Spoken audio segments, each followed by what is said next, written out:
Hari-hari berikutnya berjalan dengan pola yang sama dan menyiksa. Ardan selalu pergi pagi-pagi sebelum dia bangun dan pulang larut malam. Seringkali membawa pekerjaan ke ruang kerjanya. Mereka hanya bertemu saat makan malam, di mana Ardan akan memberikan instruksi untuk acara-acara yang harus dihindari Liana.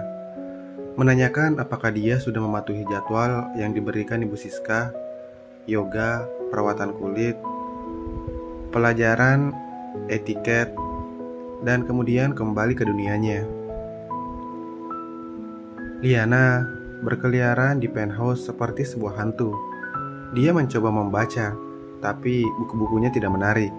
Dia mencoba menonton TV di ruang keluarga, tapi salurannya semua berita bisnis atau dokumenter yang membosankan.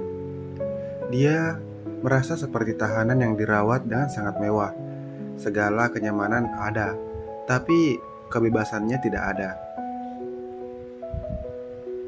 Suatu sore, ketika rasa bosan dan kesepiannya sudah mencapai puncak, dia memberanikan diri untuk menjelajah. Dia melewati koridor menuju lantai barat ke area terlarang. Dia menemukan sebuah pintu yang sedikit terbuka.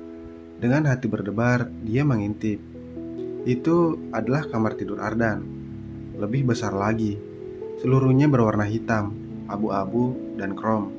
Rapi, steril, dan sangat tidak bersahabat. Tidak ada barang pribadi yang terlihat, hanya sebuah tempat tidur raksasa, sebuah meja rias kosong, dan sebuah lukisan abstrak besar berwarna gelap yang menggambarkan kekacauan dan kemarahan. Di sudut ruangan ada sebuah meja kecil dengan satu-satunya benda yang terlihat personal, sebuah foto dalam bingkai perak. Dengan penasaran, Liana melangkah masuk.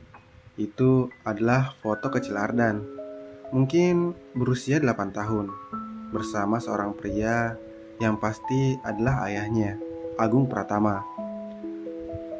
Mereka berada di atas kuda. Ardan kecil tersenyum lebar, sebuah ekspresi bahagia yang tidak pernah Liana lihat pada wajahnya yang sekarang.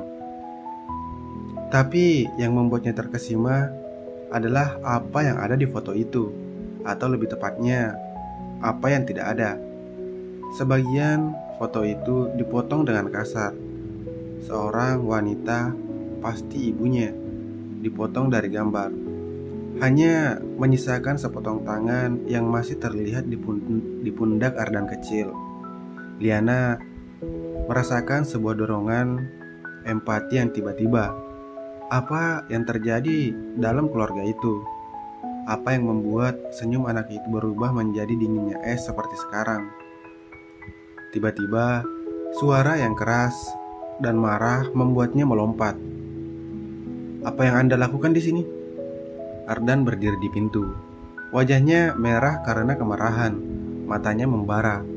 Dia tampak lebih menakutkan daripada yang pernah dilihat Liana. Saya hanya Liana gagap, merasa seperti seorang pencuri yang tertangkap basah. Saya sudah bilang, jangan memasuki kamar saya, hardiknya, melangkah mendekat dengan ancaman. Ini adalah pelanggaran terhadap perjanjian. Apakah Anda tidak mengerti aturan sederhana? Dia hanya melihat-lihat dan jangan terlalu keras. Sebuah suara yang santai menyela. Raffi muncul di belakang Ardan. Terlihat tidak nyaman. Jangan ikut campur, Raffi, geram Ardan. Dia mengalihkan pandangannya dari Liana. Ini adalah rumah saya. Aturan saya mutlak di sini. Keluar sekarang. Liana dengan muka memerah dan mata berkaca-kaca buru-buru keluar dari kamar itu dan berlari menyusuri koridor menuju kamarnya sendiri.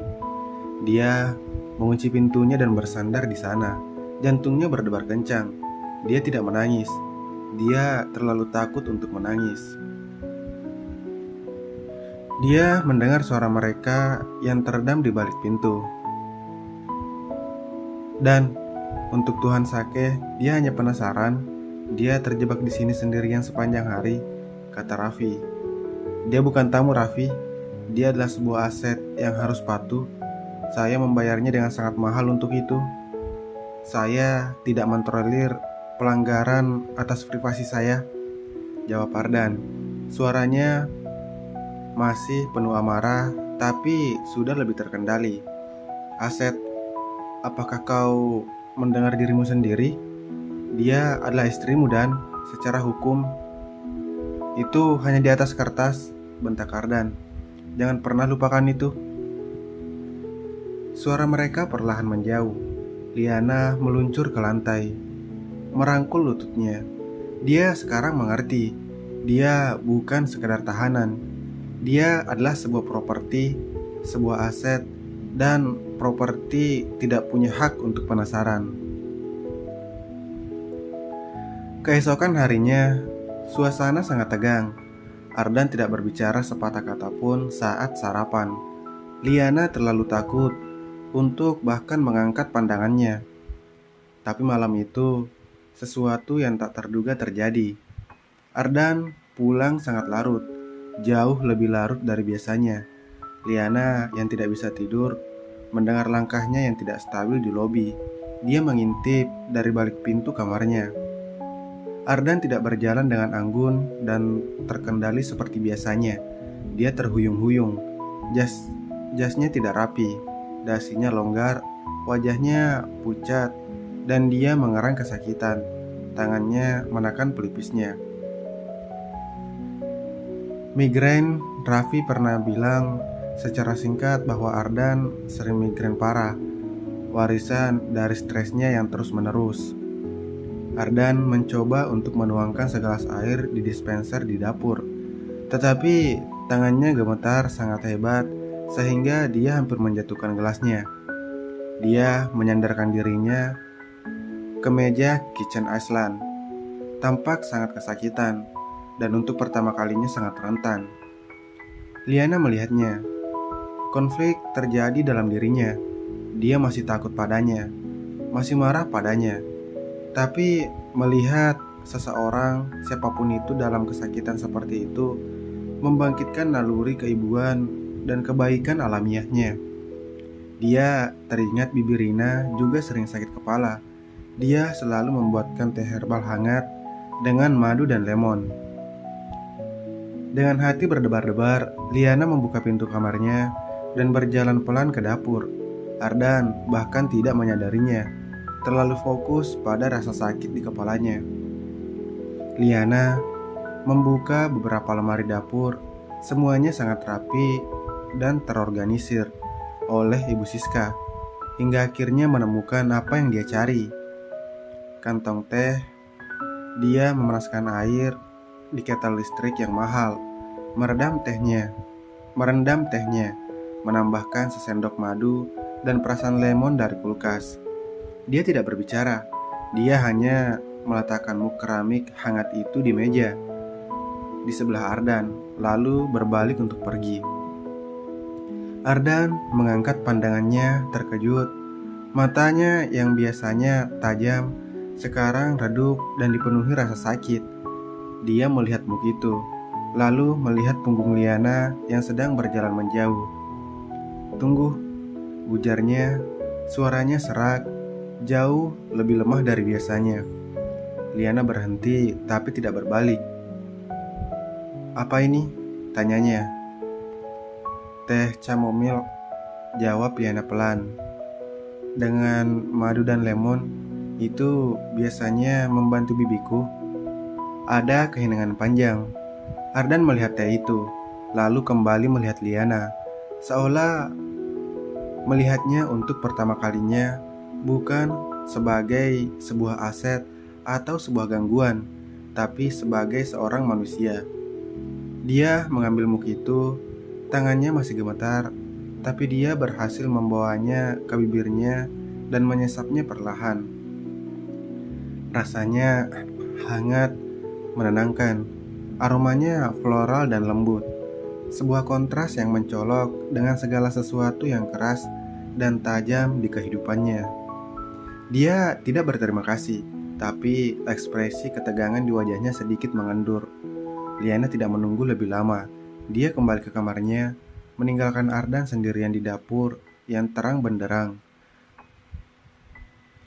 memegang mug teh yang sederhana itu. Merasa sesuatu yang aneh, sebuah kehangatan yang bukan dari teh merayap masuk ke dalam dirinya, menerobos pertahanan es yang telah dibangunnya selama bertahun-tahun. Itu adalah sebuah interaksi kecil, sebuah gestur kecil, tapi di tengah-tengah perang dingin mereka, itu terasa seperti sebuah gencatan senjata yang tidak diucapkan. Sebuah pengakuan diam-diam bahwa mungkin, hanya mungkin, ada sebuah jejak kemanusiaan di balik dinding-dinding sangkar emas ini.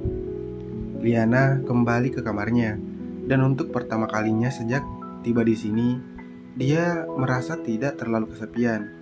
Dia telah melakukan sesuatu yang baik, sesuatu yang dia inginkan. Dan di dapur, Ardan Pratama duduk di bangku bar, meminum tehnya hingga habis, merenungkan betapa anehnya rasa teh yang dibuat oleh gadis polos itu dibandingkan dengan segala obat mahal yang pernah dicobanya.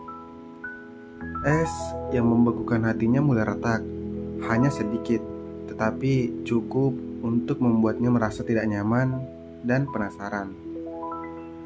Sambung.